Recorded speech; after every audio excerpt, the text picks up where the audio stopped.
Excuse me.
hatuna ubaya. Kaiba.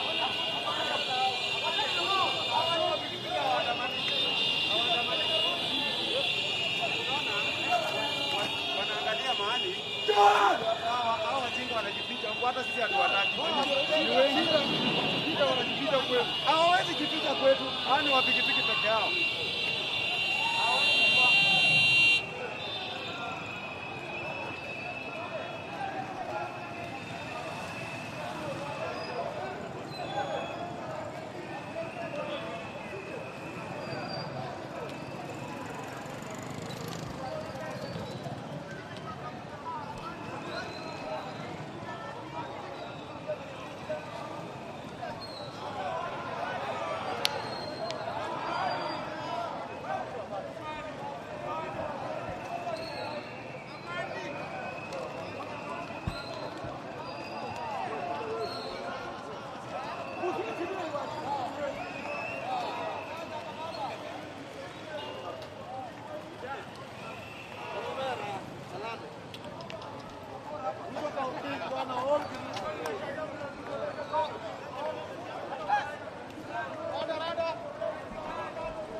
Hata mimi niliingia kwa macho. Saidia na kidogo.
Wako nyumbani kurudi. Nyumbani. Unajua sasa wanariogo hivi. So they have come back here.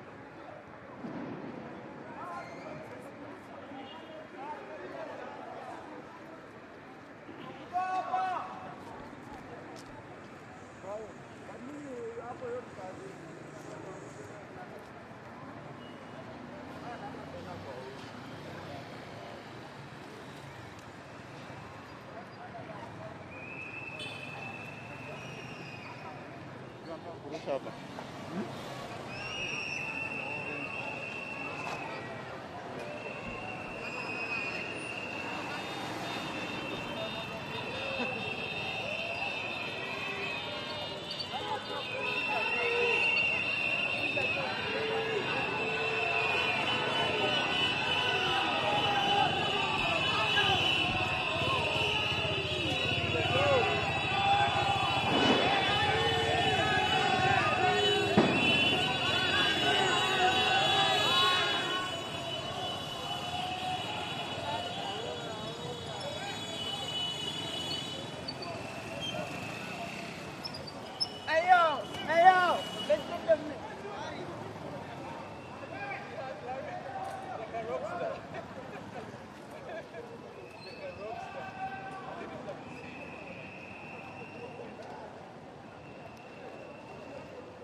Mbona msikio watu kunipatia?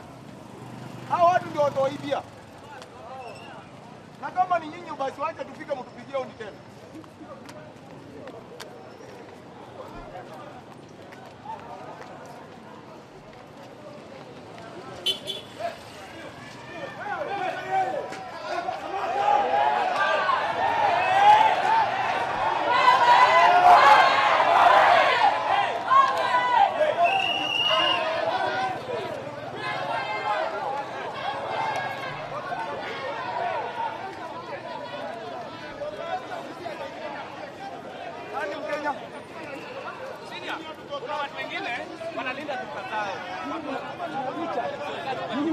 Sisi tunafanyianga wewe tunajua tunawapea. Watu wanalinda duka yao. Wao wanalinda duka yao. Sisi hapa tunafanyia kazi hapa. Wanalinda duka yao.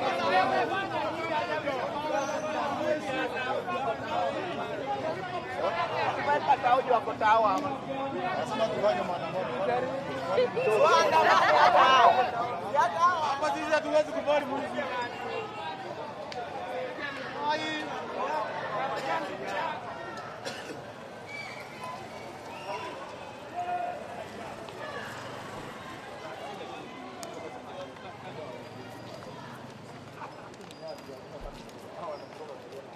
Najua?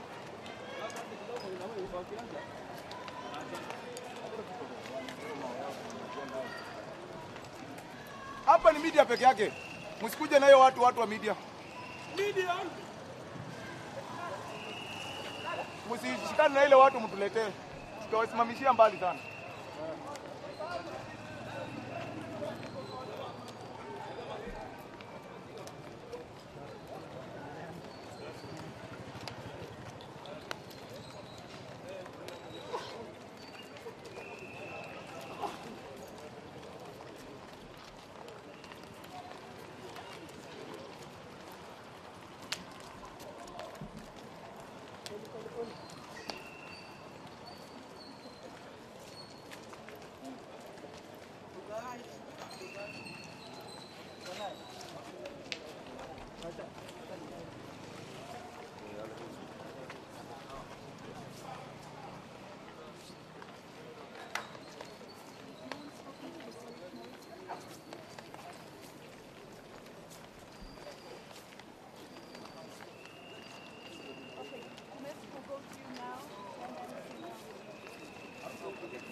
Dari madogo.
Must go.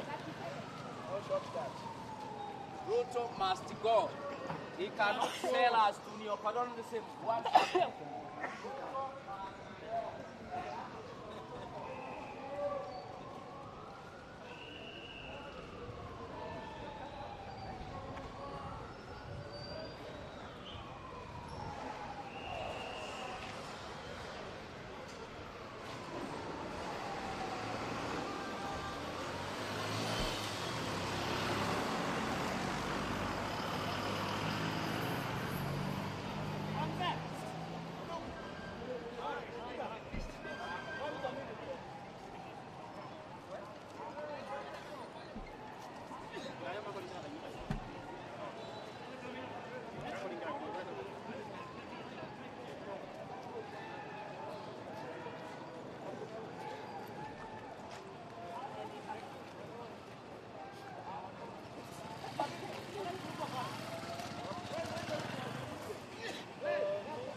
tu ni mana?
Halo.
kitambulisho yako unatumia media.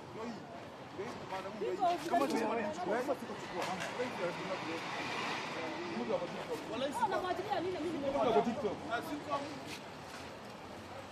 toka hapo wewe. Usipate hapo tena. Toka hapa enda kabisa. Toka wewe.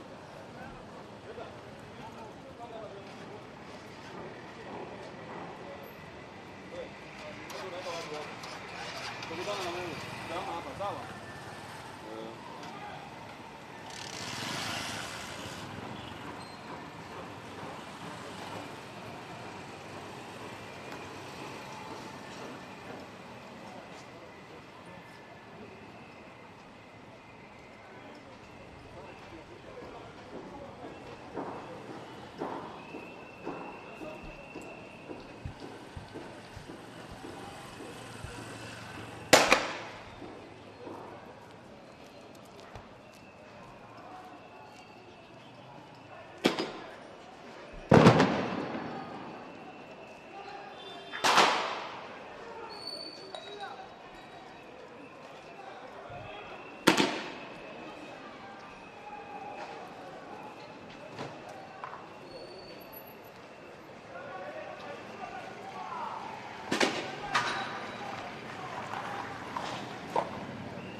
And the pictures on your screens are coming to you live from Ngara and the Central Business District here in Nairobi, where, as you can see, police have sealed off major roads in the city and those leading to State House, with sections of military spotted in Nairobi. And this is a day after President William Ruto made a dramatic U-turn and withdrew contentious tax hikes following anti-finance bill protests. We are bringing you pictures live from parts of the country where there's heavy police deployment as protesters are held at bay following anti-finance bill protests that have been happening since Tuesday this week. And even as we bring you those pictures, we are expecting the High Court to deliver a ruling on whether it will issue orders stopping the deployment of military officers to control the ongoing protests in parts of the country. This is after Defense CS Eden Duale announced the deployment of the military following the anti-finance bill protests. And according to Duale, the deployment was in response to the security emergency caused by the violent protests in various parts of the country. We are awaiting that High Court ruling on whether or not there will in fact be a deployment. And this, of course, triggering mixed reactions from sections of the country. The LSK, in its court papers, arguing that no emergency, unrest or instability has been officially declared to warrant the deployment of the military. With me is Gunjo Mathenge. He is a constitutional lawyer. This court ruling was to happen at 3 p.m. Wakili. As of now, we have not heard from the court. Yes, and we do not know what the way forward is. Yes. But just going back to the LSK and what it means by, saying that the Gazette notice should have been given 24 hours earlier. And looking at Parliament's approval and the 24-hour deadline. Let's talk into that and what weight that holds. Yes, Lillian, when all this happened, first, the reason why LSK is in court is twofold. There is a procedural challenge and there is also a substantive challenge into the deployment of the KDF into the streets within the borders. The Constitution of Kenya envisages such a scenario where the KDF may be deployed within the confines of our republic. And that can only happen when a certain procedure is followed, and that procedure is articulated under Article 241 of the Constitution.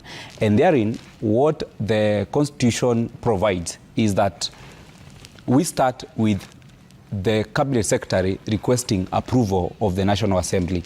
And when he requests that, he ought to give the reasons of that. He ought to show what is this emergency or what is this seriousness that will call the deployment of KDF. He will also enumerate to the National Assembly the period or the duration within which the Kenya Defence Forces shall be deployed to the streets or within the Republic. He will also say in which place and in which location will the KDF be deployed, so that they are not deployed indiscriminately in any part of the Republic. Therein lies our problem with the CS for Defence, Honorable Aden Duale. Because you will remember, he issued that Gazette notice on an evening without the approval of the National Assembly. The following morning, very early, the National Assembly convened, and within 30 minutes, they had discussed that request and approved, whereas the Gazette notice, had been gazetted a day earlier. So it was a case of shooting first and then aiming later.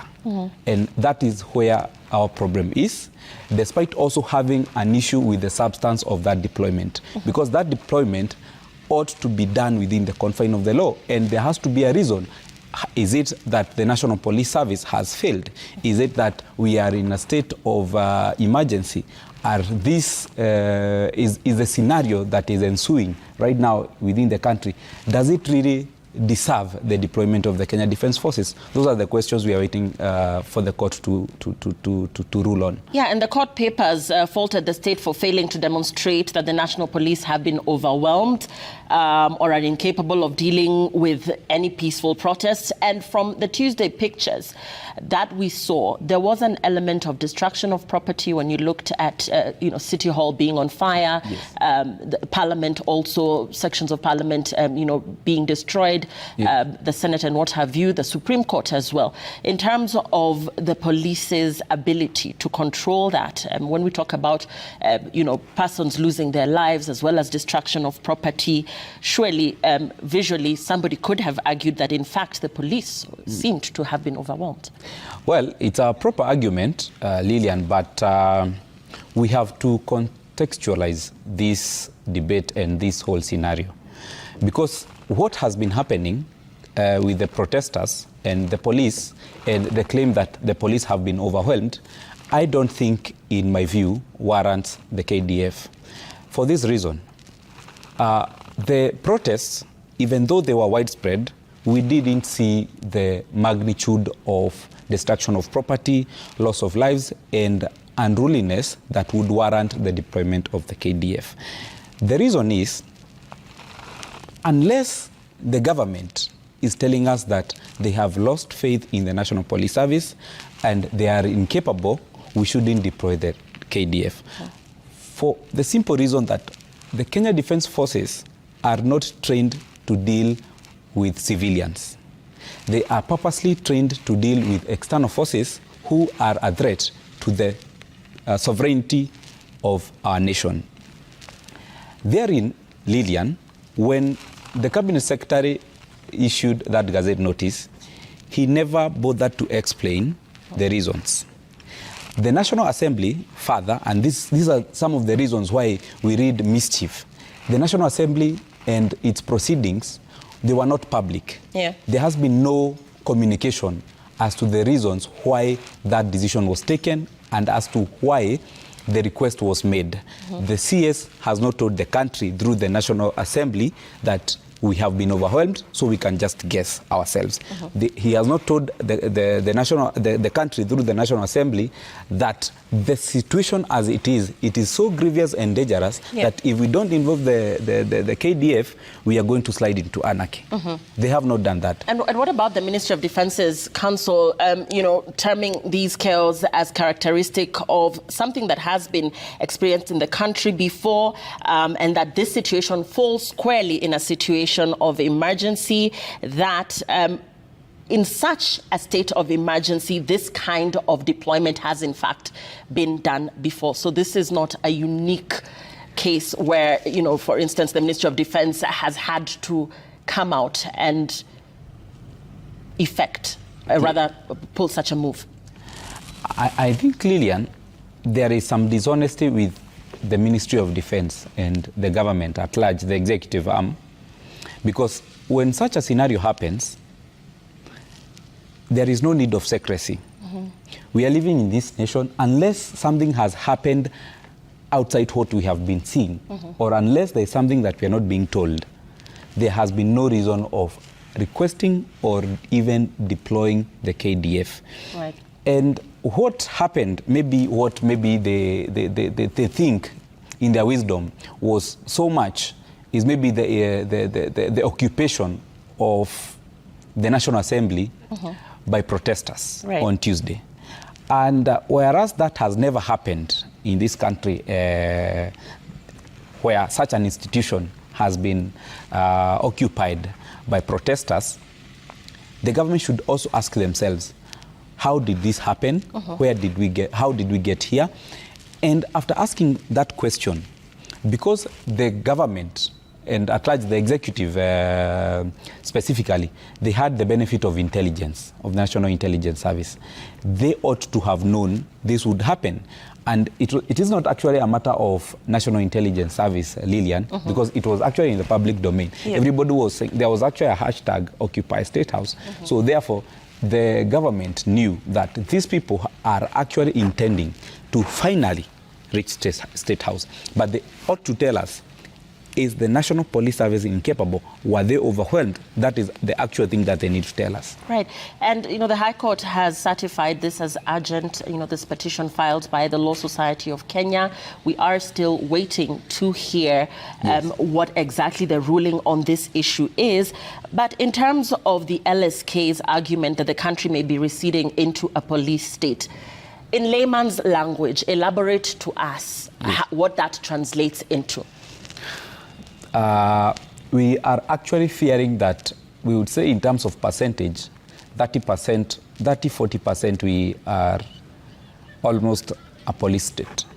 The reason I am saying that before I explain what that is, the government, or through the Cabinet Secretary for Defense, did actually deploy the military. And we have actually seen them today in the streets. At some point, they were near National Stadium. Yes. At some point, they actually made their way into the city and they made rounds. I don't know whether they are back or whether they are waiting for the ruling by Justice Mugambi. But a police state is not something that any Kenyan or even the president or leaders would wish that we have. Because in a police state, normally, there are some rights that normally are suspended. You remember when areas like Boni Forest, when terrorism was so much alive, yes, the government would issue curfew. And it would issue curfew from this period to this period. You're not supposed to be outside. From this period to this period, you're supposed to be within your estate.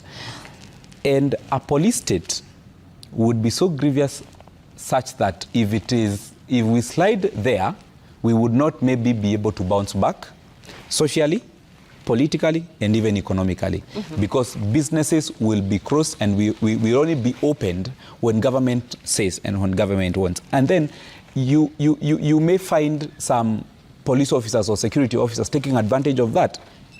The criminals also, they may also want to take advantage of that, because at that time several things are suspended. The police are normally outside walking all over. You will be frisked. Even if you are not necessarily frisked, people will be asked for their IDs. You'll be asked where you're going, where you're moving from, and therefore our right to movement will also maybe be crippled a little bit. Yes. Now, it's generally acknowledged that the military are not professionally trained in dealing with internal security matters which involve civilians. And what we're seeing is that even as they do their rounds, there's a general sense that there's a heavy military presence. Yes. Going by what this ruling, decides as regards the military's involvement or lack of it thereof, let's look at those two scenarios. Let's begin with the military's involvement in quelling, the violence or controlling the protests that are now countrywide, as you can see. In terms of how far, who is their central point of command in such a case? You're saying that indeed a police state would then mean that movement is controlled. Perhaps there would be a curfew therein. So in terms of the military's involvement in all of this, what are the extreme cases that are likely to be experienced in such a case, and who then would be the central point of command that would put an end to all of this? Yes, Lillian, actually that is the question that the LSK also is asking the court. Is asking the Cabinet Secretary for Defense, and we are waiting for Justice Mugabe to rule. Because, as I have said, when the Cabinet Secretary is requesting for approval of deployment of the KDF, it is normally not just for the sake of it. It is normally something that is thought through. The National Security Council, I believe, have to sit and they have to see this area at this time and for this period of time has to be deployed with Kenya Defense Forces. Now, we are in a quagmire, and we actually don't know when the Kenya Defense Forces personnel land into our streets and they fight the National Police Service personnel, who is going to lead the other. I mean, the National Police Service might want to say, we have been leading this, we are on this, and therefore we know what we are doing. Secondly, the Kenya Defense Forces might come and say, we are the big brothers, we are going to do this, we have come to reinforce, you guys have actually been unable. And therefore, you will remember a while back when we had a situation at Westgate, Yes. when the Kenya Defence Forces were deployed there, and there was actually a problem with the then leadership of the police service and the KDF, because, and actually people have later on argued that there might have been some mishaps that made that scenario worse for lack of leadership. And therefore, the failures that are being created by the Cabinet Secretary for Defense might actually be felt harder when the defense forces get into the streets, because they cannot get into the streets without a structure. And if they get out without a structure, be sure that the situation will be more messed up than they have found it, because first they will have a commotion or a mishap within themselves, whereas they are supposed to be on the streets together to safeguard life and protect property. All right, and we're looking at pictures from different parts of the country as anti-finance bill protests continue. You will remember that as of yesterday, President William Ruto declined to sign the Finance Bill 2024 and also proposed a raft of amendments to the bill, which MPs will now have to consider. And in returning the bill, the president will point out key areas that need to be altered. And we're looking at what the president said in a televised address from State House, Nairobi yesterday, where he said he had listened to the views of Kenyans. The president pointed out that he would go by the wishes of the people. But even after that, we still continue to see protests underway in parts of the country. We're getting pictures to you from Migori, Makueni, Mombasa, and even here in Nairobi County, where sections of roads in the city have been barricaded, heavy security presence in major roads as protesters continue to demonstrate in parts of the country, albeit peacefully. We are seeing heavy security presence, roads barricaded, motorists being turned around as they try to access different parts of the city. Businesses closed in most parts of the central business district, as well as other parts of the country. And you're seeing there several arrests have been made as well, partly of protesters, as well as persons that may be engaging in, some criminal activities. There are people who have protested over their businesses being looted into, destruction of property as well. And so police are at bay there as they try to control movement within parts of the CBD. We also know that the High Court was supposed to be making a ruling at 3 p.m. That is exactly 45 minutes ago.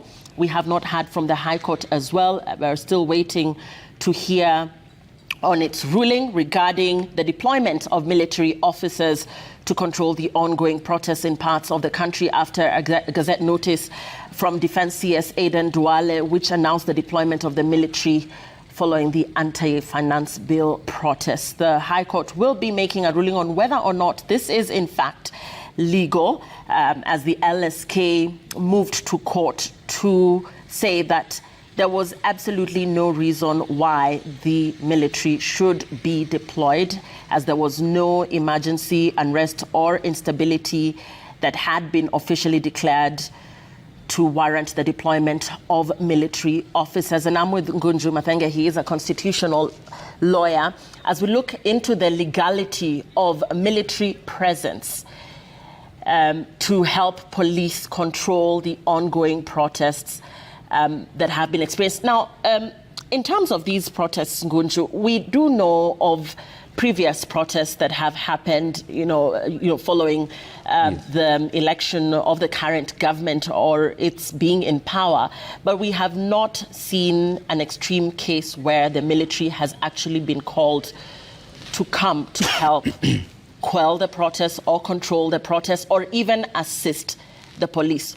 Why, in your opinion, is there a sense that these protests this time round, albeit the fact that they started with a very calm mood, have now morphed into something that could pose a threat to the security of the country. We're seeing a lot of security around State House and the roads leading into State House.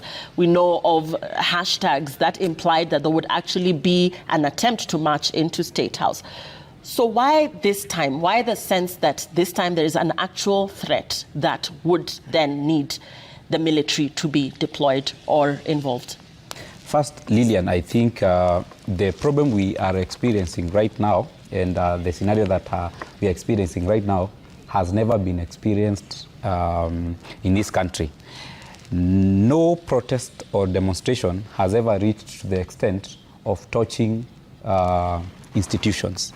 You remember City Hall was set ablaze, a part of it, the National Assembly the same, and also the office of the Chief Justice was also set ablaze, or a part of it. But in my own opinion, why I think that the security officers and the security think that this is grievous or it's something to be taken serious, the people protesting are very unique, Lillian. The people protesting have said, and it can actually be seen, they are leaderless. The people protesting, as they are saying, they have no party, they have no group, they have no, a central source of command. They have no a central place where they report. They have no a single mode of communication. And therefore, the security apparatus of the country are unable to deal with them because they cannot hold any single person who was on the streets accountable. You cannot say that this is an opposition-led demonstration, this is a so-and-so or a civil rights-led demonstration, and therefore you go and question or pick up a few civil rights activists or groups. But it is actually very dangerous, and I think the security apparatus understand the magnitude. Right. Yes. Now, and you know, the bone of contention here is the finance bill.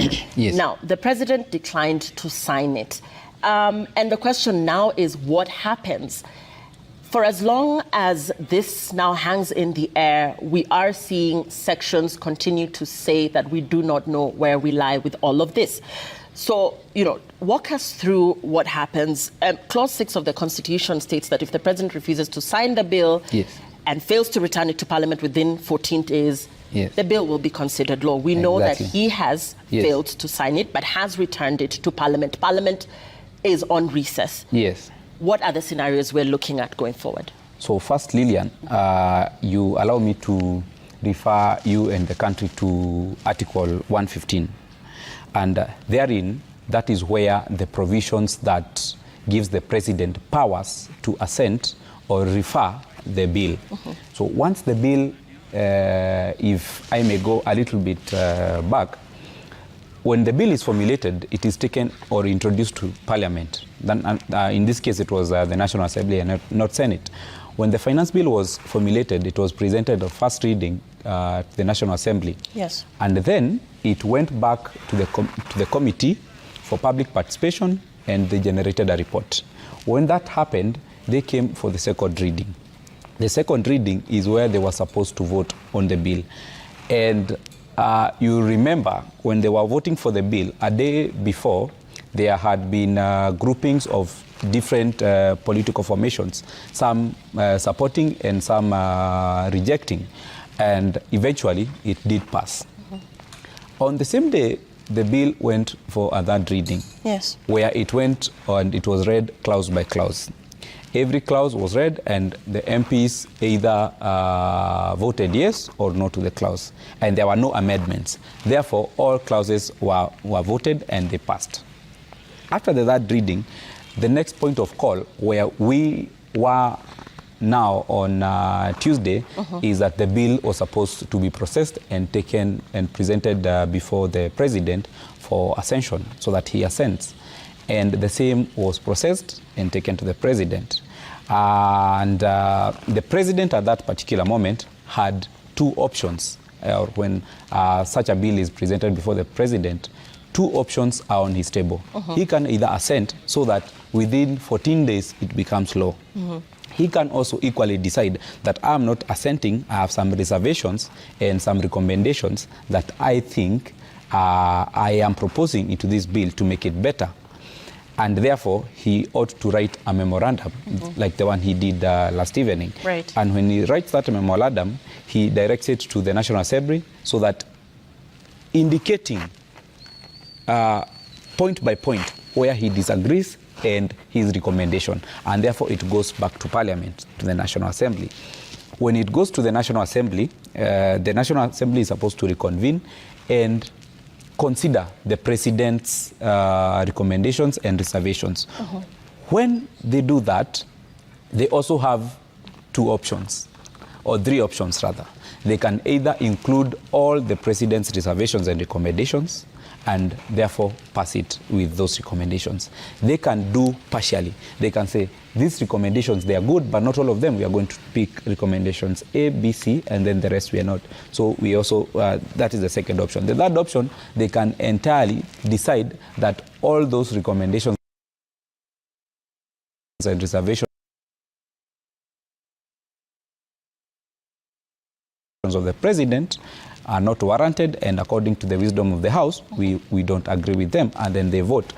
But there is a catch here, that when they put in the recommendations of the President, or when they put either a few of them or all of them, they are supposed to do voting.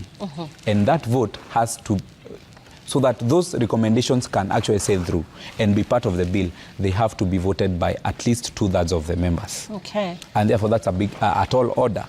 But in this particular circumstance, nothing like this has ever happened. The President, in his memorandum last evening, said, and he proposed, the withdrawal of a bill. First, that the President cannot withdraw a bill because it's unheard of, it is nowhere in law. Okay.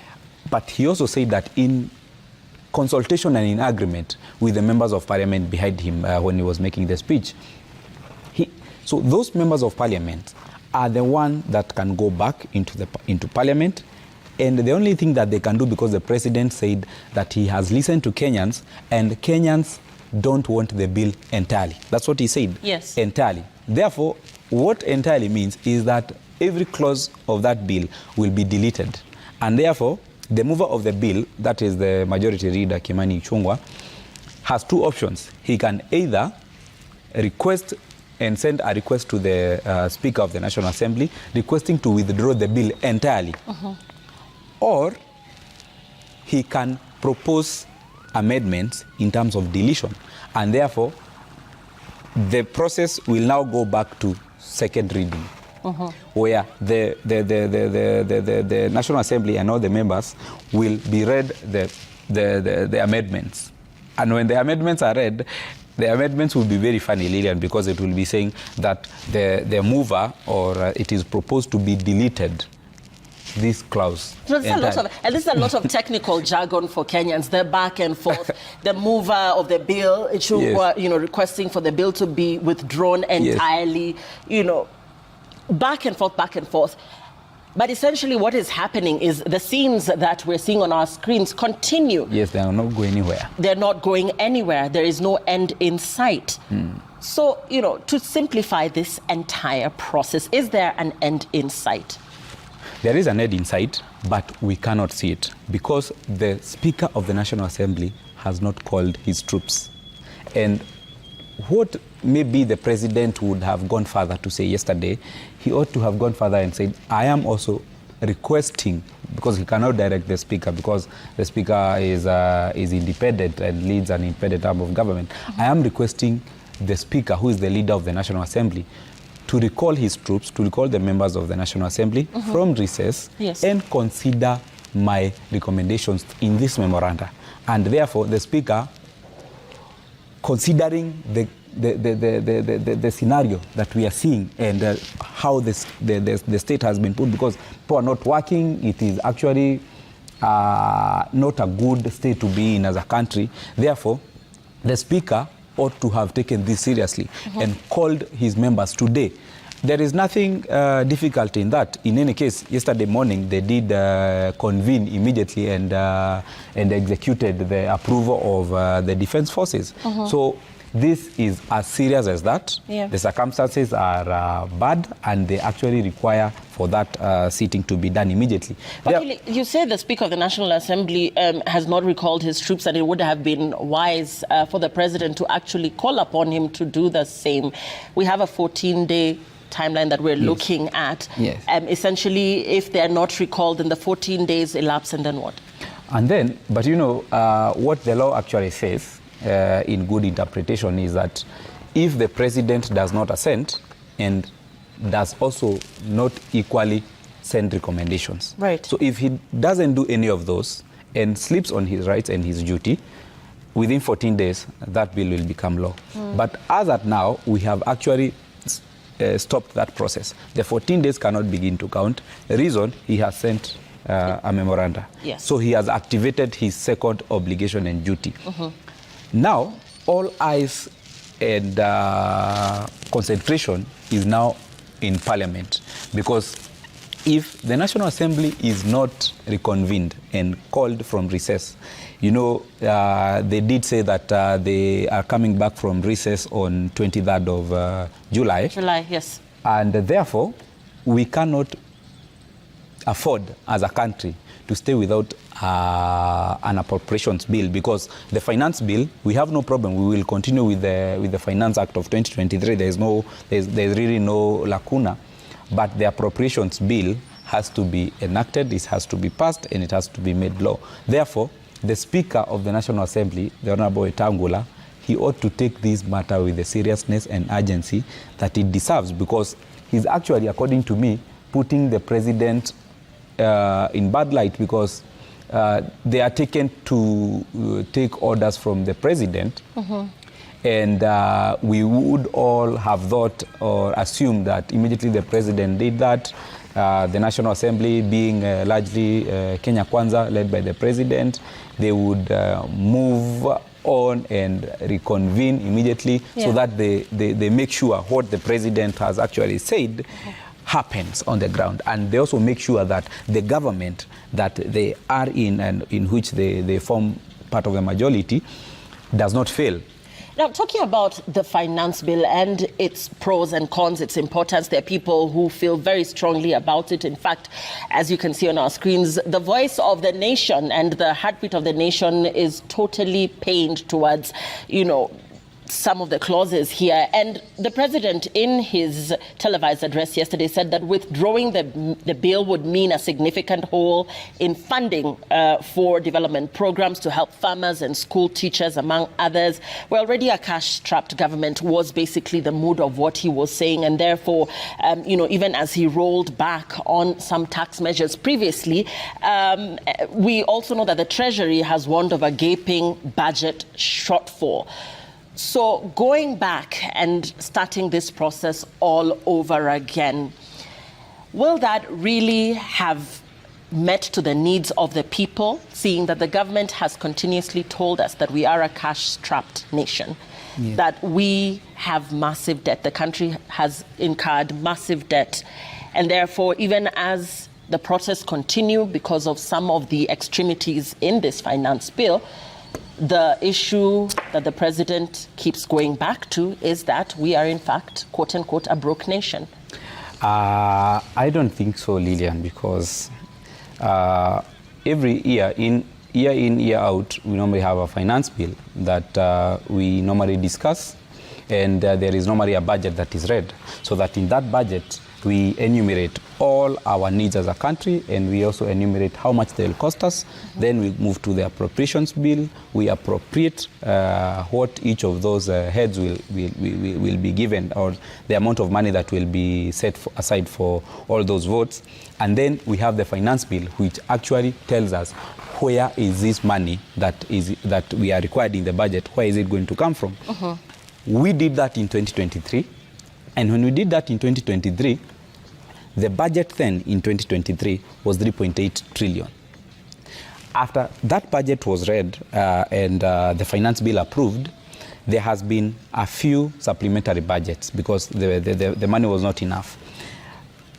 What was supposed to happen right now, Lillian, is that in the finance bill 2024, it had added only 300 billion into the budget that was there in 2023. Therefore, the country knew that out of 3.8 trillion that we had used last year, because of inflation, because of development so and so that we are going to add, because we have JSS teachers, because we have doctors that we added salary, we are going to be required to add into that budget 300 shillings. And therefore, this 300 billion.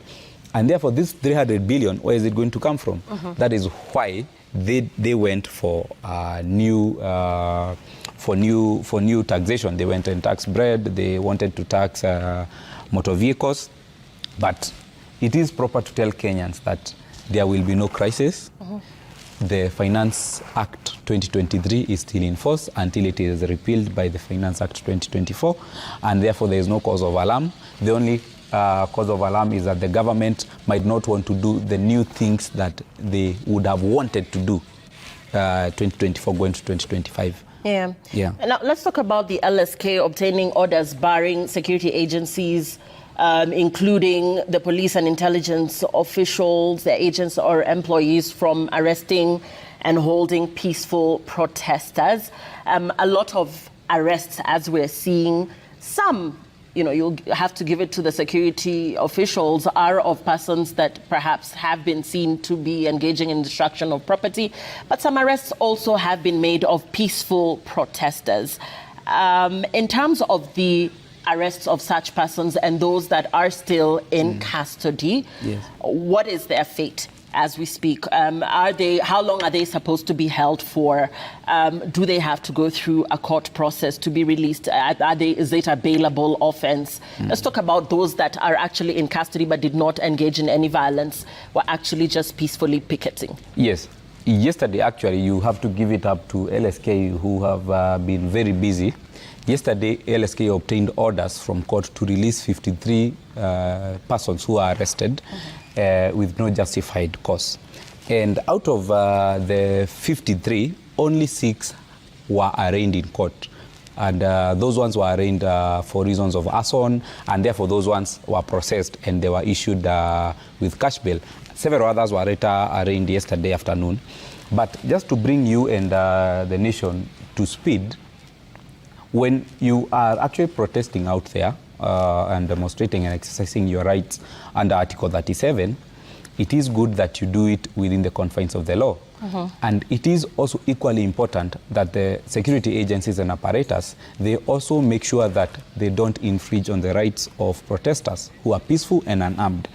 Reason, over the past few days when the protests have been rife, we have seen several people who have been arrested and abducted. And that is against the law, because what the law says in Article 49, when you are arrested, Lillian, you have 24 hours. The police have 24 hours to arraign you in court and to process you with a plea so that your charges are read, and then you either plead guilty or not guilty. And then what Kenyans should also know, especially those protesting, is that once you are arrested, you also have a right to remain silent, you also have a right to bail, and you also have a right to representation. You can ask that you may be granted permission to call a counsel of your own liking, or you can call the LSK toll-free number. But what the protesters and the police should know, that each of them have rights.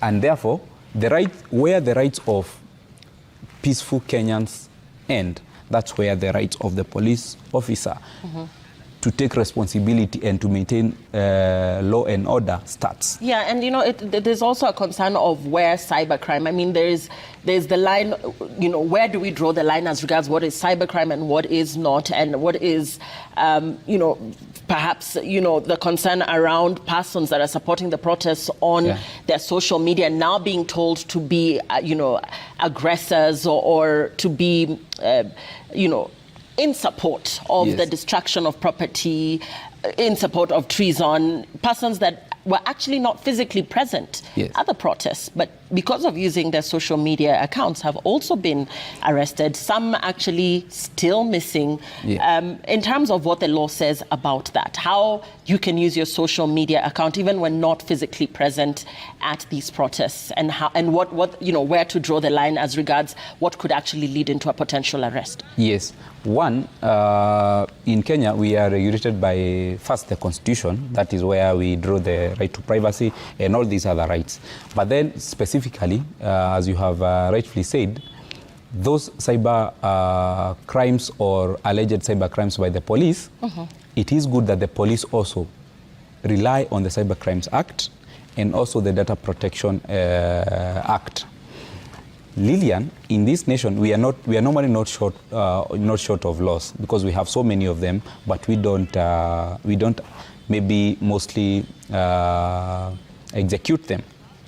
But those who have been arrested for maybe things that they have posted on social media, what they may be looking at and what maybe the security agencies may be looking at is either they violated the privacy of some people.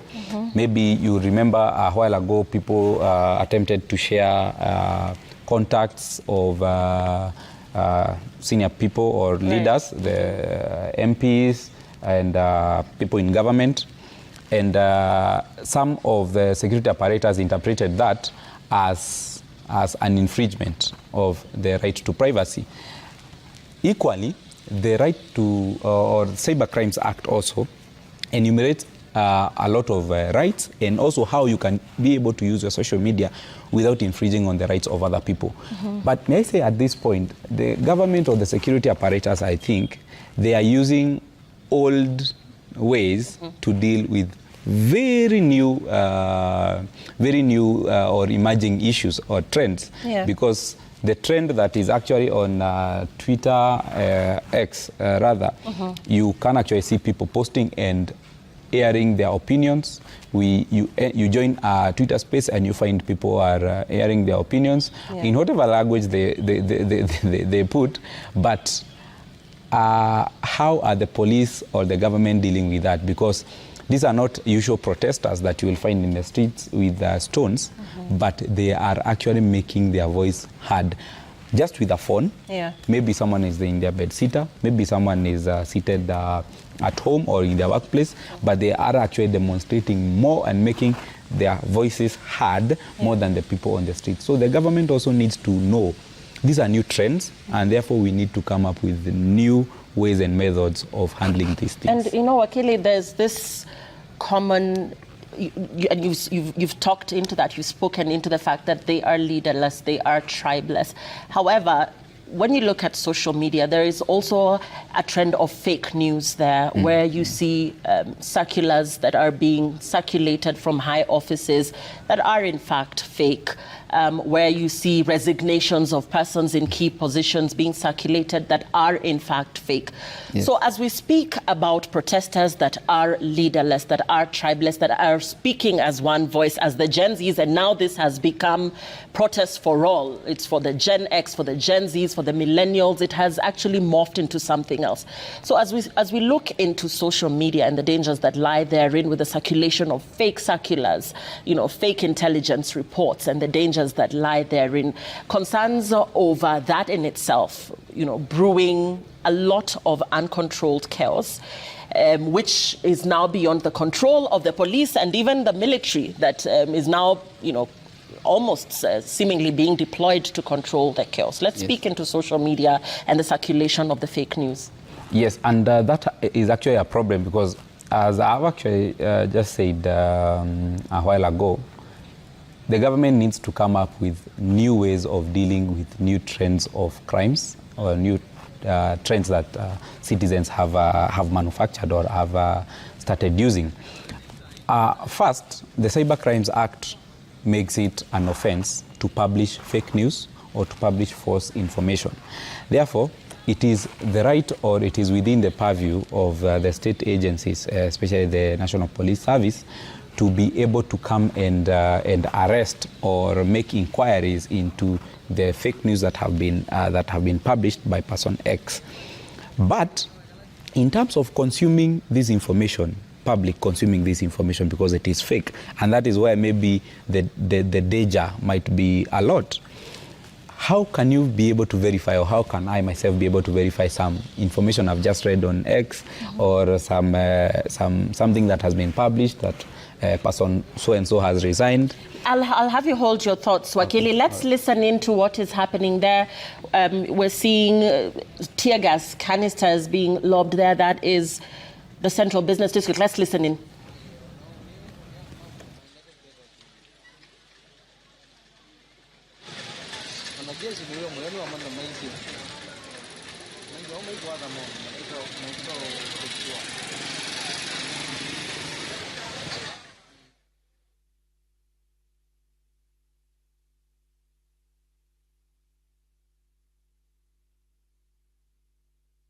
CBD there, where we're seeing heavy police presence, several arrests being made and tear gas canisters being lobbed there. The CBD had little activity going on. We've seen a few commuters milling in and about the CBD. We've seen scenes from City Hall, the Nairobi County Green Army members running up and about, removing debris which had been littered on the road from the anti-finance protests. We're seeing major roads within Nairobi city barricaded by police, even as we see public service vehicles going in and out. However, very little traffic presence being seen in those areas. In downtown areas, earlier we saw pictures from Moi Avenue, Tomboya, Ronald Ngala, Mfangano streets. The areas were almost empty. Most businesses closed there, and very few people milling about, probably leaving the city center. On my way here to work as well, outside our offices here and towards State House, heavy police presence there. And these are roads that are normally full of traffic around this time. Police presence there, police in uniform spotted in various parts of the city, as well as Mombasa, Kisumu, Nyeri, and of course, all roads leading to Parliament sealed off with heavy police presence around the buildings. Police are blocking vehicles and pedestrians seeking to gain access through any of the sealed off roads, including Parliament Road, a section of Harambee Avenue, as well as Cardinal Otunga. At the same time, police have mounted security checks on all roads leading to State House, Nairobi. And this, of course, following demonstrations by the Gen Z, which have now invited millennials, Gen X, and everybody else who chooses to participate in the anti-finance bill protests. And this, of course, coming despite President William Ruto's decision to send the contentious finance bill back to Parliament. And this is what we're seeing as of now. We have seen several arrests that have been made. We've seen anti-riot police turning away motorists, border riders, as well as pedestrians. And the roads affected around, the city here in Nairobi include Processional Way, Valley Road, Jakaya Kikwete Road, Dennis Pritt Road, State House Avenue, and adjacent feeder roads. Earlier today, we saw Kenya Defence Forces on standby at Nyayo Stadium, Nairobi. This, of course, ahead of any planned protests in the capital. And as of now, we were waiting for word from the High Court regarding a ruling on whether or not the deployment of the Kenya Defence Forces is legal, or whether that would in fact take place following a Gazette notice by Aden Duale, Defence CS. And, today's mood rather relatively calm following Tuesday's occurrences where we saw destruction of property, including Parliament buildings, including the Supreme Court. Part of City Hall was on fire as well. And so today, a relatively calmer day, although we have seen police engage protesters in running battles. Arrests have been made. We have seen lobbing of tear gas as well. And as of now, what we are awaiting is word from the High Court as to whether or not the KDF will be deployed. The LSK moved to court to contest this, saying that this was in fact illegal and that there was no state of emergency warranting the need of the deployment of the KDF, as what was actually happening are peaceful protests, and that Kenyans do in fact have a right to protest peacefully. We are going to be waiting to hear whether the High Court will give a way forward regarding that. But as of now, protests are underway in different parts of the country, even as KDF officers remain on standby, patrolling different parts of Nairobi where we have seen them, and police continue to cordon off roads leading to State House, Nairobi. People continue, of course, to express their sentiments around the contentious finance bill on sections of social media, on X. And even as that continues, we will wait to see whether or not the LSK will have its day in asking that the KDF are held off, as no such occurrence, according to the LSK, has happened since the 1982 coup. President William Ruto yesterday spoke in a televised address to the nation, where he said that he had had the voice of the people and had in fact declined to sign the Finance Bill 2024. He proposed, of course, a raft of amendments to the bill. But what we do know of now is that Parliament is in fact in recess. And the President, in his televised address yesterday, proposed that within the next 14 days, a multi-sectoral, multi-stakeholder engagement be held with a view to chart the way forward on matters relating to the content of this bill. At the same time, President Ruto has directed that further austerity measures be taken to reduce expenditure, starting with the Executive Office of the President and extending to the entire executive. He directed that operational expenditure in the presidency be reduced to remove allocations for the travel budget, hospitality and buying of vehicles, renovations and other expenditure. He also directed that Parliament, the judiciary and county governments work with the National Treasury and undertake budget cuts to ensure that the government achieves what, he said he has always advocated for, which is living within our means. And he also said that as this important conversation continues, he intends to continue with the foundational principles upon which this nation is founded, which is constitutionalism. But still, the protesters continue undeterred to protest against harsh economic times, saying that the measures that have been effected so far have not yielded results, and that the heartbeat of the nation still remains a very pained nation, talking about high cost of living and talking about the Kenyan really feeling the burden of some of these decisions. And therefore, we are looking at several parts of the city here in Nairobi where a handful of protesters are milling about. But of course, the police keeping a very keen eye on ensuring that the scenes that were witnessed on Tuesday are not witnessed. We have had the president speak about the destruction of property, public property, amounting to treason, and therefore very heavy police presence, the police sealing off major roads and ensuring that no destruction of property will happen today.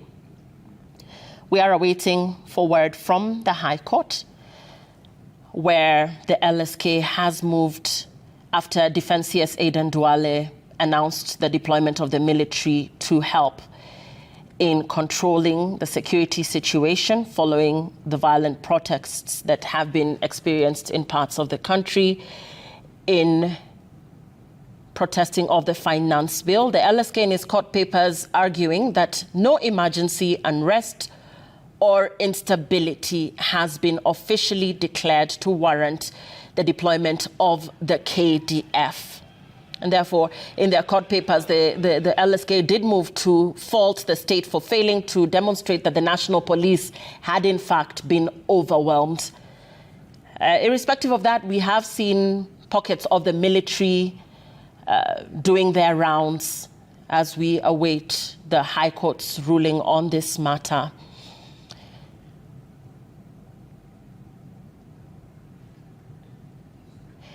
Wakili, it is an hour and a half later, still no word from yes, the High Court as regards, the issue to do with the KDF, and it is slowly turning into nightfall. Yes. Still, this hangs at bay. We do not know what to expect as of now.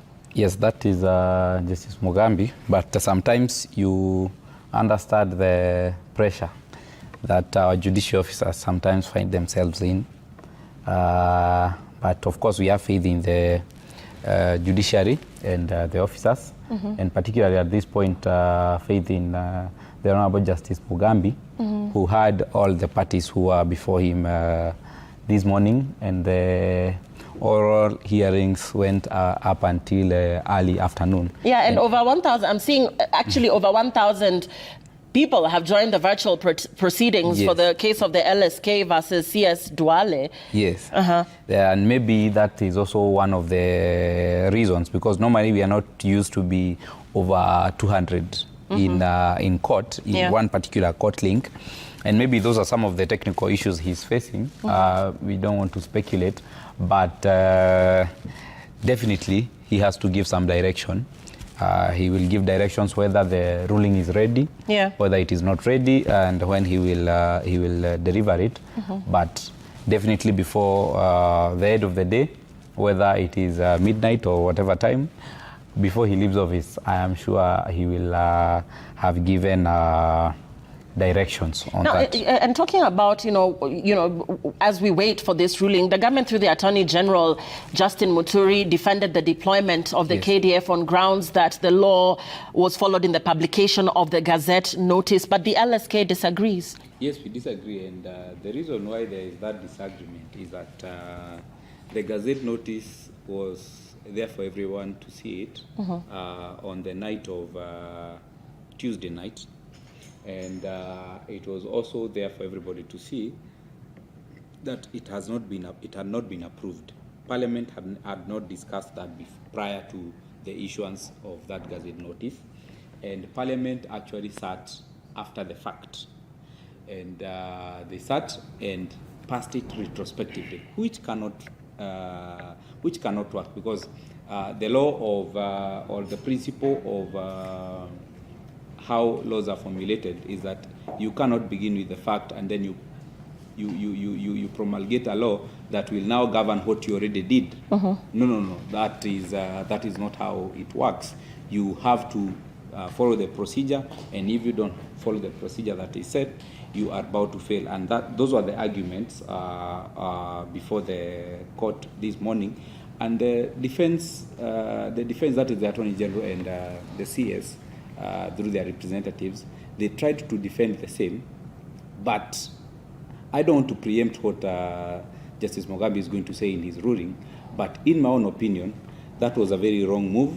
You cannot execute or you cannot pass a law and then, or rather, a gazette notice, and then you follow approving on the following day. That is not just right, and those are the reasons why actually Kenyans are actually maybe on the streets, and they're saying we don't have faith or we don't actually trust the authorities, because you tell us one thing today, the following day you will do exactly the opposite.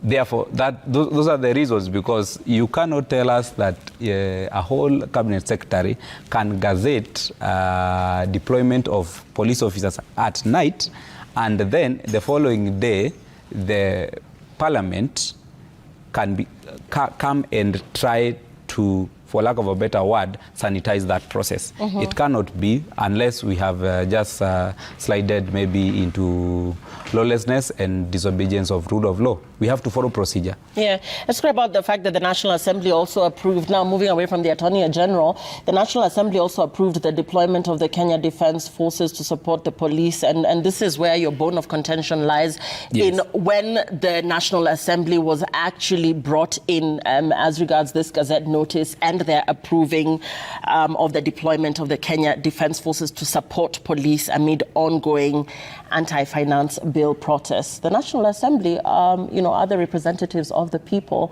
and therefore by them approving the deployment of the Kenya Defence Forces, what then does this message send? These are the very same people who have since gone on recess. Yes, and this is the thing with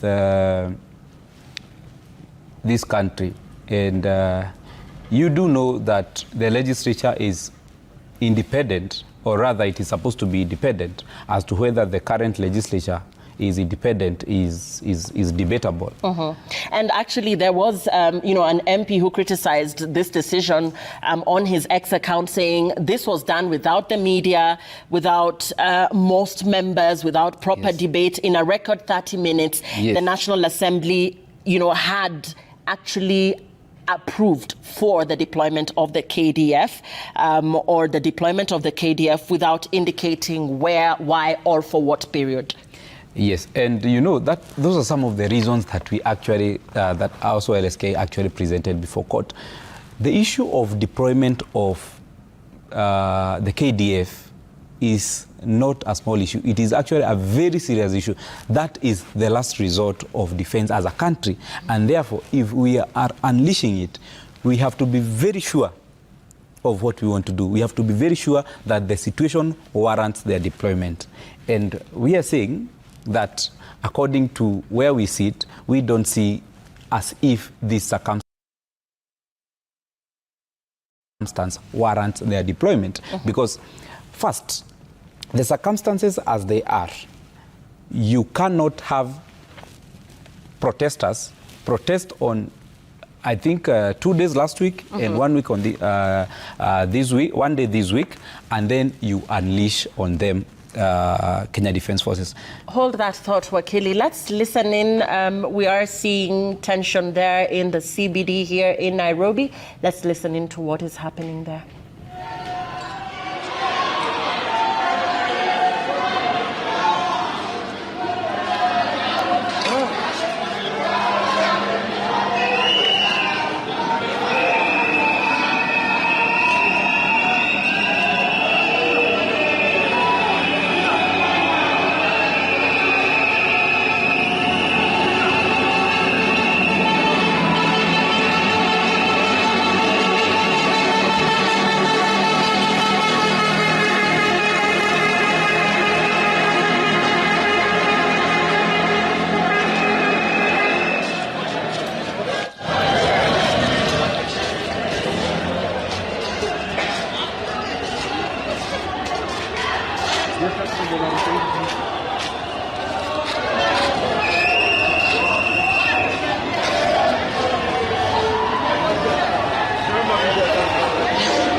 And in news just in, we're getting reports that the High Court ruling as regards whether or not the KDF will be deployed has been pushed to 5:20 p.m. That is, of course, following the Law Society of Kenya moving to court protesting the government's decision to deploy KDF officers in the wake of anti-finance bill protests. The ruling by Judge Lawrence Mugambi has been moved to 5:20 p.m. We are awaiting that.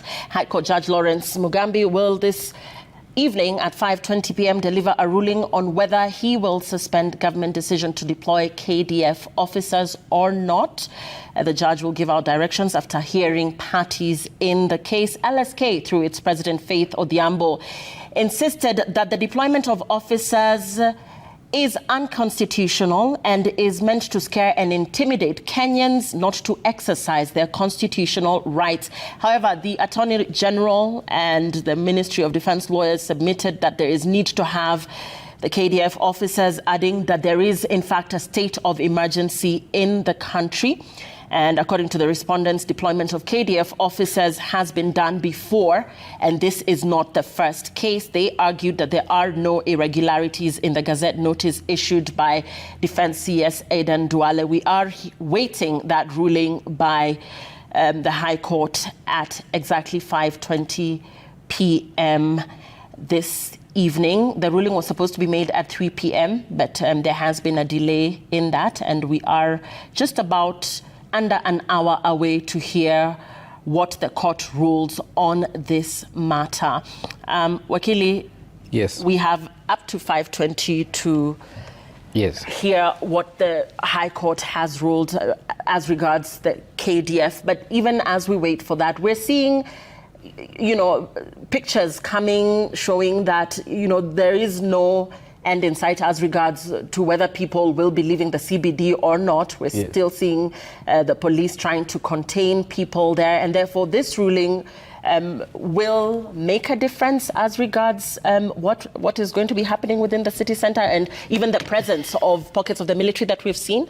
Once the ruling is out, if it does rule in favour of the LSK, do we then expect not to see these people milling about anymore? Yes, first, I think the magnitude of protests and demonstrations today have scaled down.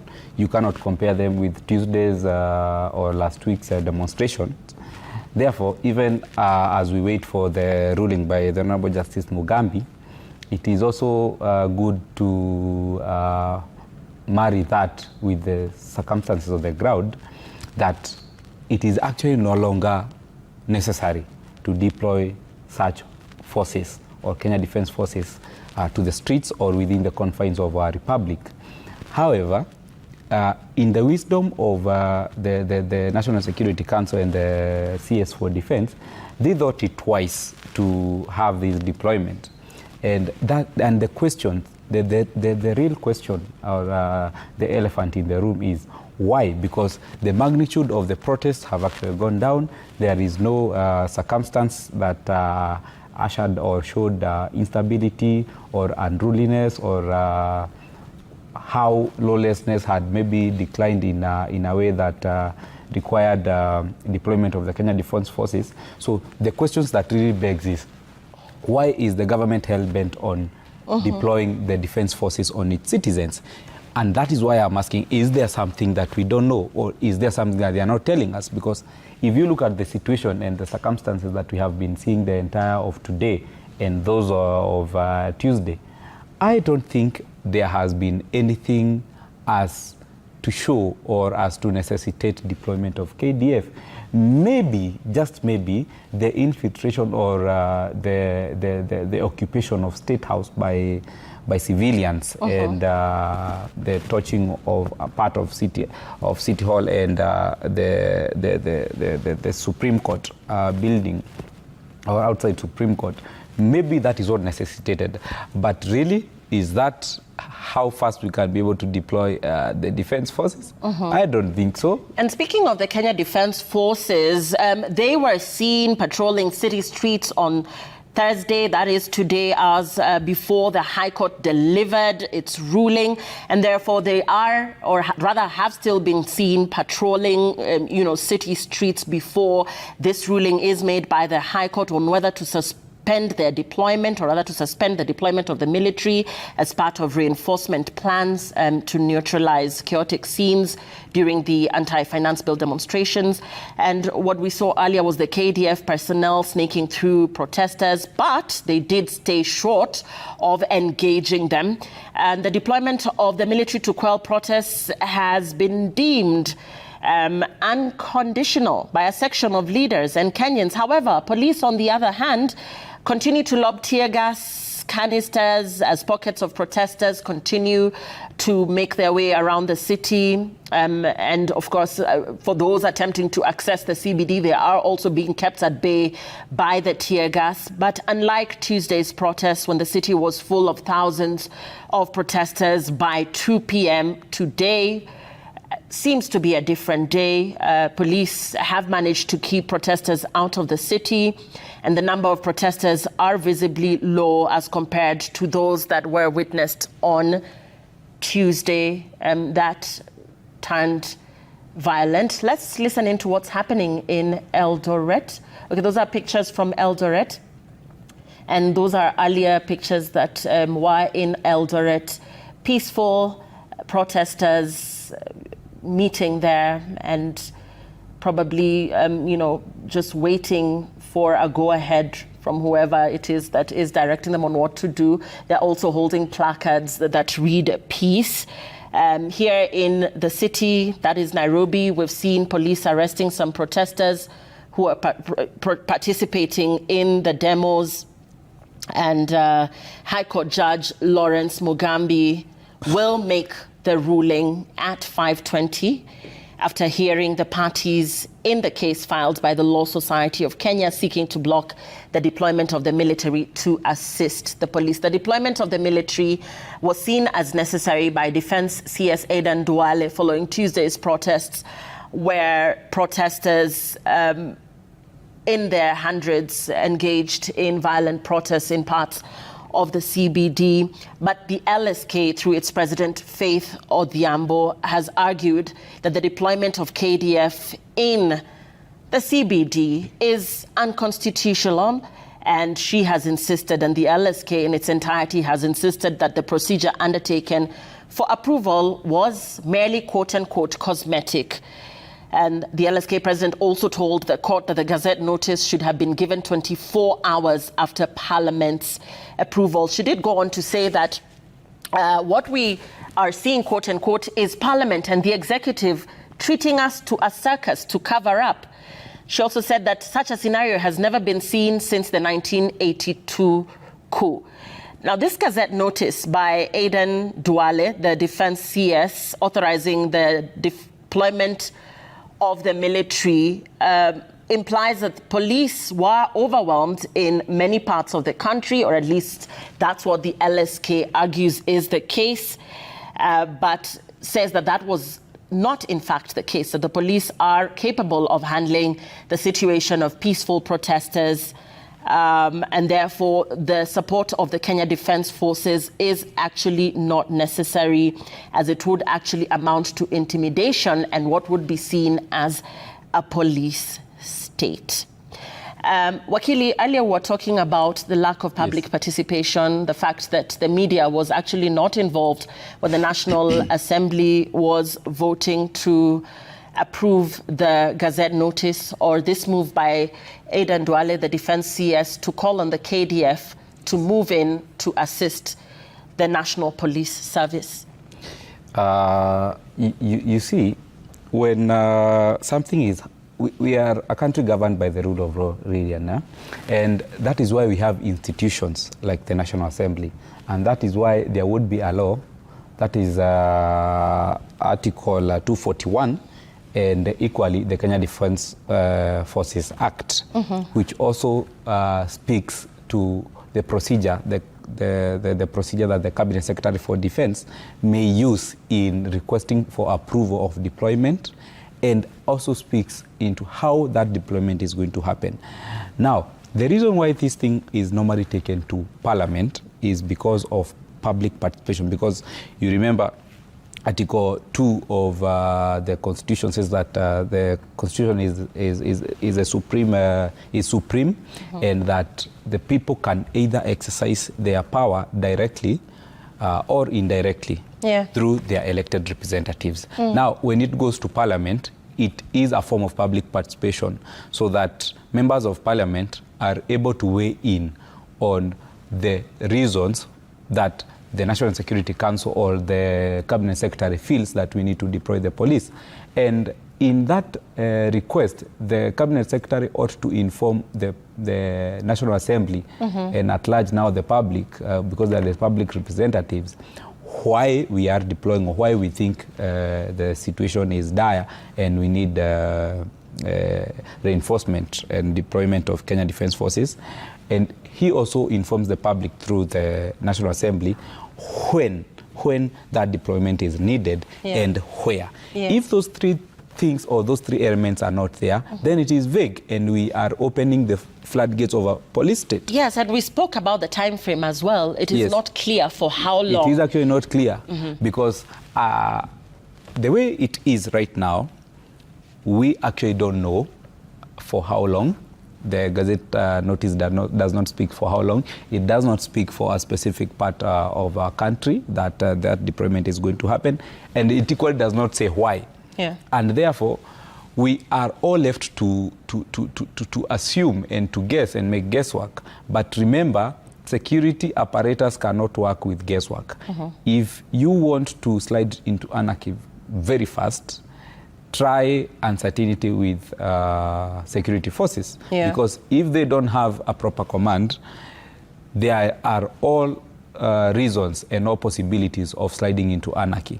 So these are some of the things that the government and largely the executive needs to know, that when we are dealing with such an issue, it is good and it is proper advice that they deal with it in a more restrained manner. They need to consult. I don't know where the Honorable Attorney General was in this particular case, because he ought to have advised the President, he ought to have advised the National Security Council, and he also ought to have advised the Cabinet Secretary for Defense, so that such a scenario does not happen, where we are left to guess. The leadership of the defense forces, they are left to just come on the streets, on whatever street you can imagine. They are not even elected legally. Yeah, let's talk about the conflicting of roles and the rules that the military then, if at all, this petition, is in favor, rather, or the LSK doesn't have its day, and the KDF is in fact deployed in terms of it assisting the National Police Service.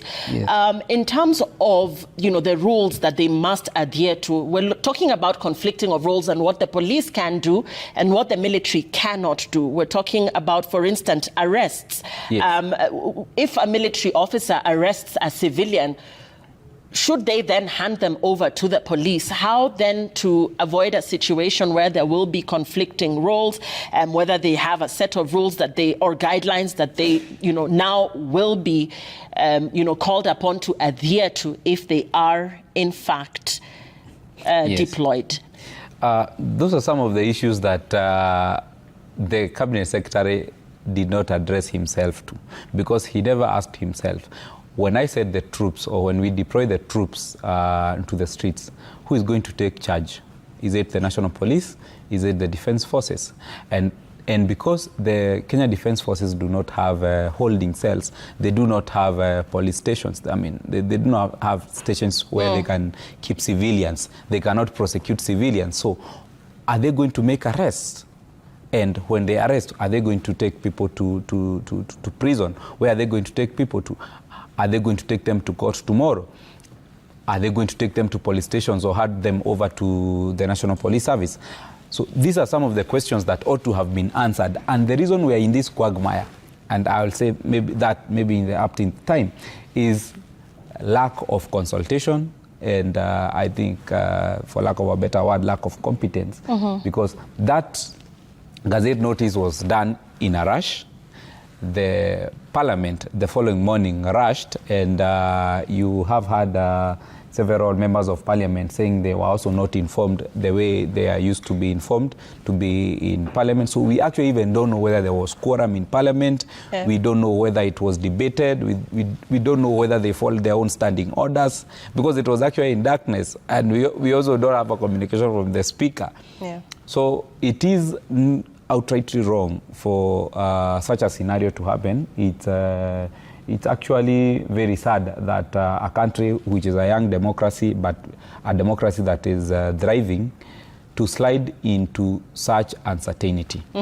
And let's go back to the issue we were talking about earlier. You know, more arrests continue to be made even as the protests continue. And there's the growing concern over police arresting protesters and holding them incommunicado. Many families are reporting their persons missing. Yes.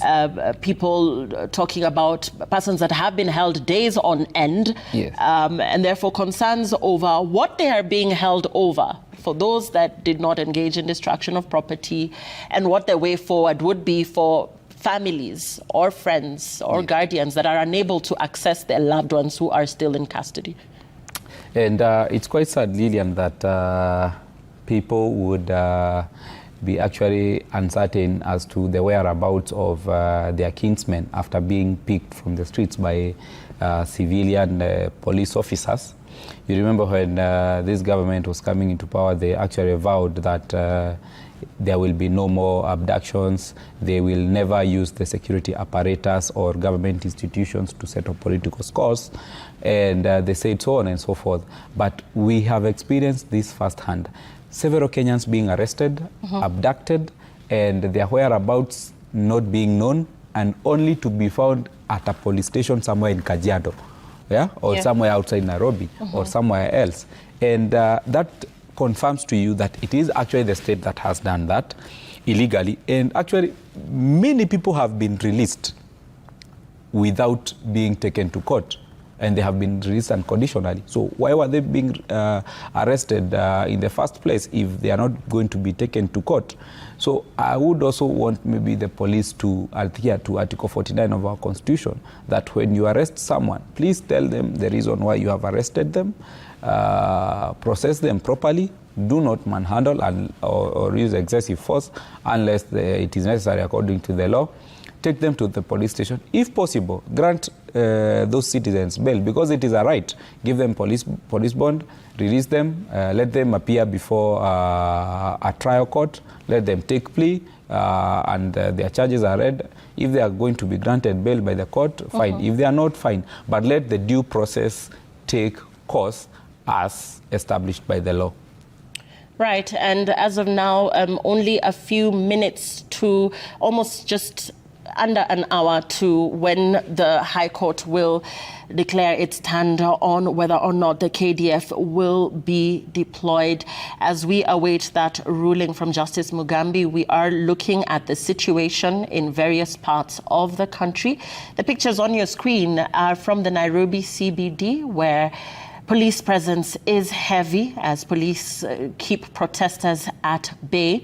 The town has not been its usual busy self for the better part of the day, this being Thursday, and a day after the president spoke in a televised address to the nation, saying that he had in fact heard the voice of the people. Protesters still took to the streets today and continued to protest against this finance bill, albeit the fact the president seemed to have taken a more reconciliatory approach, a more conversational approach with the protesters, saying that he was, in fact, open to dialogue. We still have seen in various parts of the country that the Gen Zs, now joined by millennials, and everybody else who chooses to be part of these protests, continues to air their opinions as regards the tax measures that were put in place there, or that were that were contentious in their opinion in that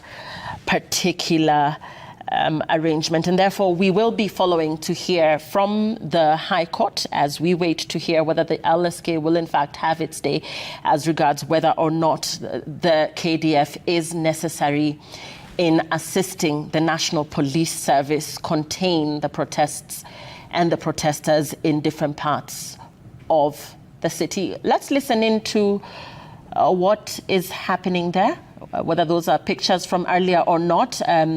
That is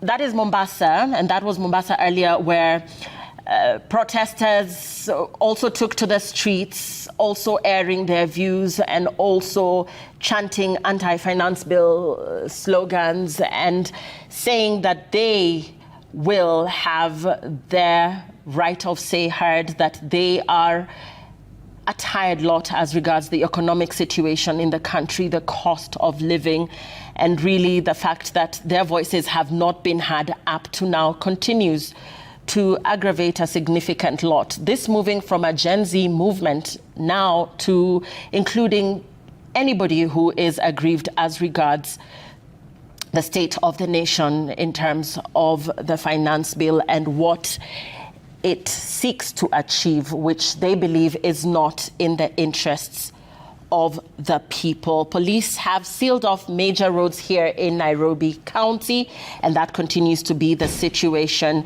And all roads headed or leading towards State House also continue to be inaccessible. The government has justified tax as a way to bring down the national debt, which currently stands at 68% of the GDP. Yet for many Kenyans, addressing the deficit hinges not on taxation, but according to what they say in their protests and the mood on social media, on addressing rampant corruption at every level of government. Protesters have talked about financial mismanagement. They've talked about lavish consumption among political elite. And this is where the bone of contention lies for many of them, among them young Kenyans, jobless, unemployed, who continue to say that enough is enough and that they want to be heard. The president yesterday, speaking to the nation in a televised address, declined to sign the Finance Bill 2024, and it was his hope, even after the deputy president spoke, that their Gen Zs and all the protesters would not take to the streets today, but that is not the case. They have, in fact, taken to the streets and continued with their anti-finance bill slogans and chants, saying that this bill will not see light of day. They call for its rejection. They call, in fact, for a rejection of the ideals that the government of the day holds. And therefore, looking at a situation where the current Parliament is on recess and looking at the way forward, and the protests still ongoing, and a situation that now awaits in terms of the KDF's deployment, the ruling from the High Court, as the Defence CS feels that it is necessary for the KDF to be deployed to help quell the situation as protesters continue to take to the streets, protesting what they say is high cost of living, unemployment, and really a bad state of affairs in the nation of Kenya. Wakili, we are, of course, just going to be hearing very, very shortly what the High Court has ruled. President Ruto has spoken about his administration working hard and consistently, pushing towards reduction of prices of essential commodities.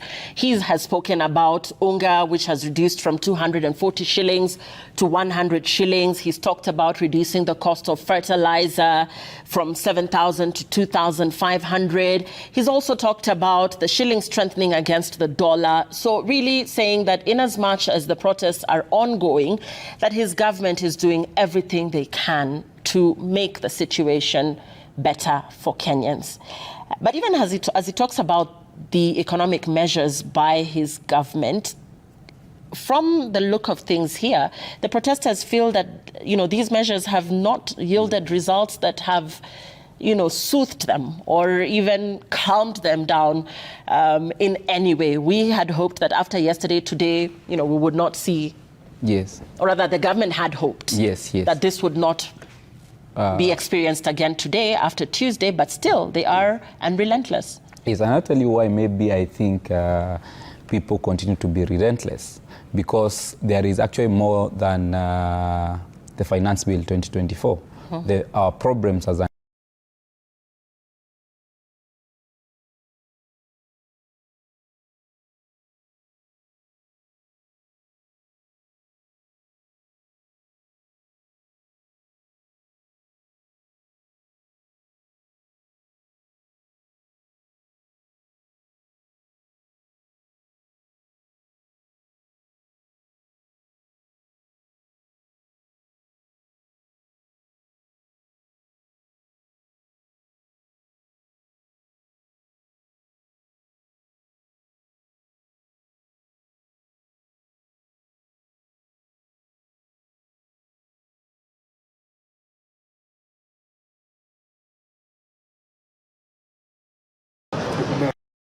Shafunga kitu. Kitu sawa.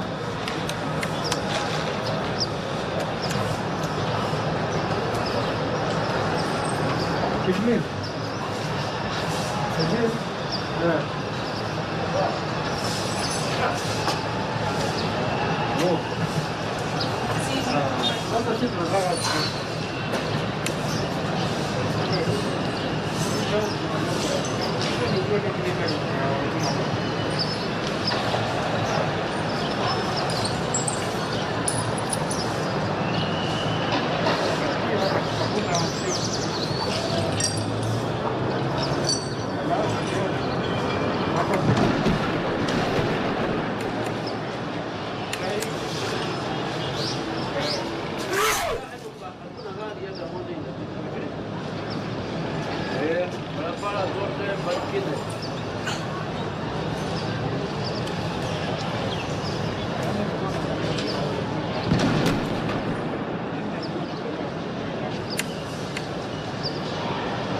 To you from those are live pictures coming to you straight from the Nairobi CBD, a carnage that we continue to witness as the protesters went to the streets today to demand that the finance bill 2024 be rejected in totality. Kenyans went to the streets today as slowly retreating and leaving the town. That is the carcass of a police vehicle that was put to fire earlier today, and it is a situation that continues to be experienced in the country and other regions of the country as well. But as stated, the town is slowly, the protesters are slowly leaving the CBD as they go back home. But we're not sure about that. We shall be following what is happening as we bring you the latest. But I'm not here alone. I am with Suleiman Yeri. Suleiman Yeri, tukiangalia ni kama mshike umepungua. Ni yapi ambayo wewe washuhudia kutoka upande wako? Na kweli kabisa kama hali unavyoiona sasa hivi, mshike vitu za machozi, risasi ambazo tulikuwa tunazisikia awali, pia watu wengi ambao halaiki ya watu ambao ilikuwa imejaa katika jiji hilo, unaona sasa hivi limepungua pakubwa. Katika barabara hii ya Kenyatta walikuwa wamekongamana pale vijana ambao toka asubuhi mwendo wa saa 2 walikuwa wamefika pale wakitaka kuelekea katika ule wito wao wa Occupy Parliament. Lakini sasa hivi hali unavyoiona ni kama naweza sema amani imerudi jijini, kwa sababu wengi wameondoka pale, hatujajua wameelekea upande gani. Lakini kulingana na hizi picha tunazozipata kupitia mpiga picha wetu ambaye yuko pale Cyrus Makao, ni kwamba vijana wengi wameanza kuondoka. Unafahamu kwamba waziri wa usalama wa kitaifa alikuwa amewaambia kwamba maandamano haya yaweze kufanyika kuanzia asubuhi hadi kufikia mwisho wake saa 12:30, lakini kuanzia mwendo saa 11 hivi na dakika kama 10 hivi tulianza kuona vijana hao wakianza kuondoka katikati mwa jiji hili la Nairobi. Sasa hivi hali inaanza kurudi kuwa shwari. Tunaona baadhi ya shughuli zikiendelea, lakini shughuli nyingi kutwa nzima zilikuwa leo zimesitishwa, na hizo ni baadhi ya barabara. Unawaona vikundi ni vidogo vidogo, si kama awali ilikuwa ni halaiki ya watu ambao walikuwa wamejaa kwenye barabara hii wakijaribu kuja hadi katika hoteli ile iliyokuwa ya Intercontinental, kupita katika kanisa la Holy Family Basilica kuelekea katika majengo ya bunge. Lakini baada ya kuingia bungeni na kuondoka, hatujaona tena wakifaulu kurudi. Lakini sasa hivi ni kama hali inaanza kutulia na amani inaanza kurudi katika jiji hili la Nairobi ya Seto. And that is Koinange Street. As you can see, nothing much is happening, but some glimpse of gathering here and there. We're not so sure who those are, but what we can confirm to you is the multitude of Kenyans who were on the streets today seemingly has gone down. Remember, this was the epicenter of the running battles with the police the entire day today, as the protesters went to the street demanding that the Finance Bill 2024 be withdrawn and rejected altogether. That did not happen, hence the protesters making their way all the way to the National Assembly. The the Parliament building. And if you can just see, we have small groups of individuals. That is a police vehicle that is parked at the intersection. That is the Kenyatta Avenue. And as you proceed north, that is Koinange Street. Police officers seemingly just doing their rounds and making sure that everything is going as normal. And as you can see, there is a lady who's standing there who looks like has a bandage on her leg. She's being assisted by individuals. We see Red Cross on the front. These could be part of the protesters who are in the city. But as you can see, some of them are injured. Red Cross are walking with them. We can see one is actually lifting a white object. Looks like it's a drip or could be a signage of peace. But that notwithstanding, the town right now is seemingly coming back to normalcy, with the police making sure that everything is going on well. That is a carcass of a vehicle that was burnt today. The lady standing there seemingly taking photos, just a memorabilia of what happened today, taking a picture of that together with the cameraman. This one, she wants to have that as a reminder of such a day, what happened. And as rightfully said, those are individuals. You can see some are limping. There's a lady who has a bandage as they go up towards Koinange Street. Suleiman Yeri. Na kama unavyoona, tumeona mmoja akijaribu kupiga picha. Tukirudi katika zile kauli ambazo kwa tunazisikia bungeni juzi, kiongozi wa wengi Kimani Ichung'wah akisema wengi wamekuja tu kupiga picha, alafu baadaye wende watafute tu zile maeneo yale ya kula vibanzi. Kwa hivyo mmoja ameamua kwamba yeye lazima apige picha na lile gari ambalo limeteketezwa pale, ikiwa ni gari la maafisa wa polisi. Lakini uharibifu hujafanyika Nairobi peke yake, Aseto. Tumeona kwamba uharibifu pia umefanyika kule Eldoret katika majengo ama makao ya county, ambapo ile mahakama ya county pia iliteketezwa. Pia tumeona baadhi ya magari katika maeneo mengine pia yakiteketezwa. Lakini pia uharibifu mkubwa umefanya katika bustani ya Uhuru, ambapo ni bustani ambayo imefunguliwa hivi majuzi baada ya fedha nyingi tu kupewa Nairobi Metropolitan Service kuweza kuifanyia marekebisho bustani hiyo ili kuipa sura mpya. Lakini waandamanaji wameingia pale, wameteketeza ile studio ambayo hutumika pale na imewekwa pale kama ya kuweza kurekodi nyimbo katikati ya bustani ya Uhuru. Pia tumeona kwamba kumeteketezwa ile ndege ambayo pia huwa imeegeshwa pale kwa watu kuiona na kupata ufahamu. Lakini wengi wanasema huwa ni eneo la mankuli. Kwa hivyo kuna uharibifu kadha wa kadha ambao leo umefanyika. Ni tofauti sana na tulivyoona maandamano yale yalifanyika Alhamisi iliyopita. Vijana wengi hawakuwa na ghadhabu, hawakuwa wanarusha mawe ama hawakuwa wanateketeza chochote, lakini ya leo tumeona yamebadilika zaidi kuliko yale ambayo yalikuwa siku ile ya kwanza. Siku ya kwanza, lakini leo hii wengi wamekuja hapa wakiwa wameghadhabishwa na zile kamata ambazo zilikuwa zimefanyika, wakitaka kwamba wenzao wale ambao wanasema wamekuwa katika maandamano haya waweze kuachiliwa, lakini hayakuwa yakitekelezwa. Sijui hicho ndo nadhani labda kimewaghadhabisha leo hii na paka kuwa na ghadhabu hii na kuanza kufanya uharibifu mkubwa, kwa sababu wiki jana walikuwa na amani sana, walirushiwa vitoza machozi, lakini hawakuwa ni wenye kuregesha. Walikuwa nalilia tu kwamba lazima mswada huu uondelewe kikamilifu. Wajua Yeri, tukizidi kutathmini kile ambacho kimefanyika leo, lazima tujiulize, je, ni vipi tumefika hapa? Kwa sababu Wakenya wamesema tunataka mswada wa fedha 2024 uondolewe kikamilifu. Lakini hata hivyo, kuna wale ambao ni vijana tu. Wajua hawa Gen Zs, millennials ama tuseme tu Wakenya kwa kawaida, wameketi wamezungumza, ni watu ambao wanajuana. Na hivyo basi ukipata kuna wenzao ambao wanakamatwa kwa sababu wako ndani ya wanashughulika na mambo ambayo yanaendelea hapa nchini. Hivyo basi unapata wengi wao wanauliza, ni vipi kwani nchi ambayo sisi tuko ndani? Nakumbuka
wakihakikisha kuwa wana break down vile vipengee kuhakikisha kuwa wanaelewa ni vipi mswada huu utawadhiri kwa njia moja au nyingine. Tuangalie bajeti ambayo imetengewa mkewe